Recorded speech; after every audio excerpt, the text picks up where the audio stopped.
For years, Bitcoin promoters repeated the same promises with absolute certainty. Bitcoin is digital gold. Bitcoin is a hedge against inflation. Bitcoin is independent of traditional markets. Bitcoin is a store of value. Now reality is catching up, and it isn't pretty.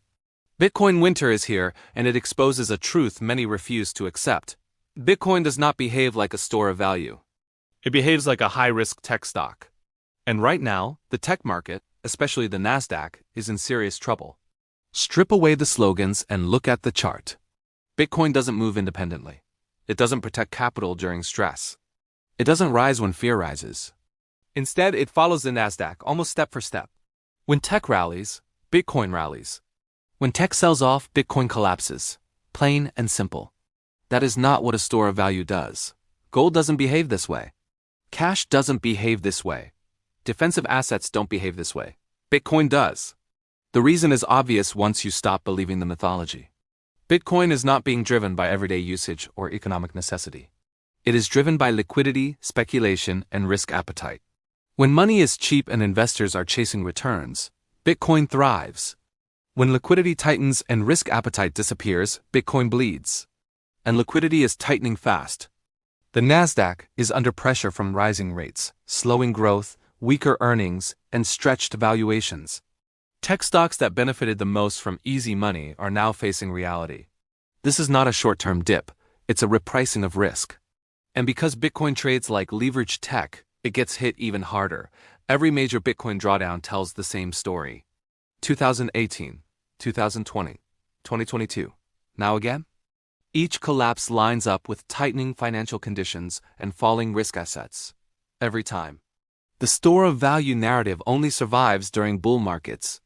The moment stress appears, Bitcoin behaves exactly like what it is, a speculative asset dependent on excess liquidity. This is why comparisons to gold fail so badly. Gold tends to hold or rise during financial stress. Bitcoin collapses. Gold protects purchasing power over long cycles. Bitcoin amplifies volatility. Gold is boring by design.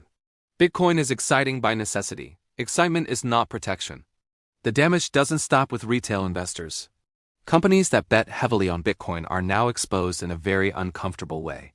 Firms like Strategy built their entire identity around Bitcoin as a long-term treasury asset. That bet only works in one environment: rising prices supported by easy money. When Bitcoin falls, the leverage becomes a problem. Debt stays fixed. Interest stays due. Asset values shrink. What was marketed as bold conviction turns into balance sheet risk. If the Nasdaq continues to weaken, Bitcoin follows, and so do the companies tied to it. This is where the winter gets dangerous. Bitcoin does not exist in isolation. It is deeply embedded in the same financial ecosystem it claimed to escape. ETFs, corporate treasuries, margin trading, derivatives, and institutional positioning have tied Bitcoin directly to traditional markets. The idea that it is outside the system is no longer credible. When the system sneezes, Bitcoin catches pneumonia. And right now, the system is not healthy. High interest rates, slowing growth, rising defaults, and tightening liquidity are not conditions where speculative assets thrive. They are conditions where capital retreats to safety. Bitcoin is not safety. It is volatility. That doesn't mean Bitcoin goes to zero.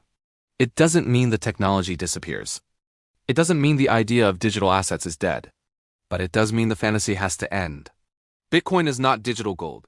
Bitcoin is not a hedge. Bitcoin is not a store of value.